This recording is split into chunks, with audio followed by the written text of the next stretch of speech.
U davna vremena postao je grad miševa zvan Mišograd.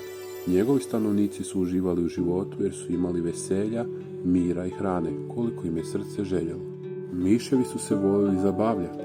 Svaku subotu na večer sastajali su se u jednoj od konoba gdje su organizirali predivne svečanosti. Nijedan stanovnik Mišograda ne bi propustio te zabave. Najprije bi zajedno sjeli za bogati stol i večerali. Hrane je bilo zbilja u izobilju. Na stolu se moglo naći lješnjaka, sira, oraha, jabuka, kobasica, pa čak i neki keksi. Kad bi se dobro najeli, počeli bi pjevati i plesati, veselili bi se do kasno u noć. Ali jedne od tih subotnjih večeri netko je prekinuo slavlje i feštu.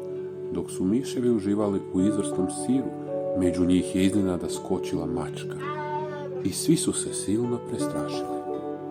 Miševi su pobjegli što su brže mogli. Poskakali su po rupama, pitajući se otkud se pojavila ta strašna zvijer.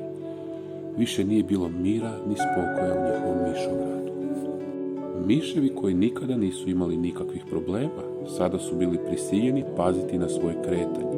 Na najmanji zvuk brzo bi poskakivali i skrivali se u rupe. Mačka ih je uvijek budno pratila i nije dopuštala da jedu u miru.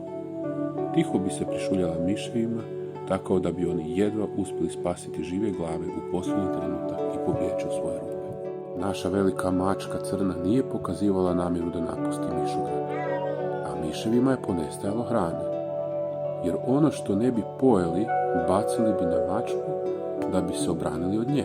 Gladni i iscrpljeni, miševi su sazvali veliki sastanak svih miševa, kako bi pronašli rješenje za svoje probleme. Čule su se različite ideje, ali nijedna se nije činila dovoljno dobro.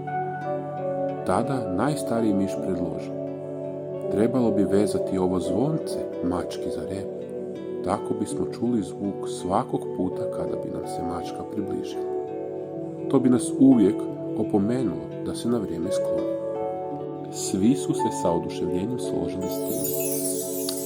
Pohvale su dolazile sa svih strana. Svi su starome, sivom, mudrom mišu čestitali na mudrosti i na dobrom prijedlogu.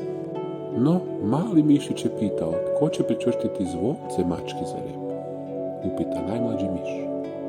I nastala je tišina. Nitko od prisutnih nije imao hrabrosti to učiniti. Zbog toga su miševi na kraju bili prisiljeni napustiti svoj prekrasni Mišograd. I poruka ove priče lakše je reći nego napraviti.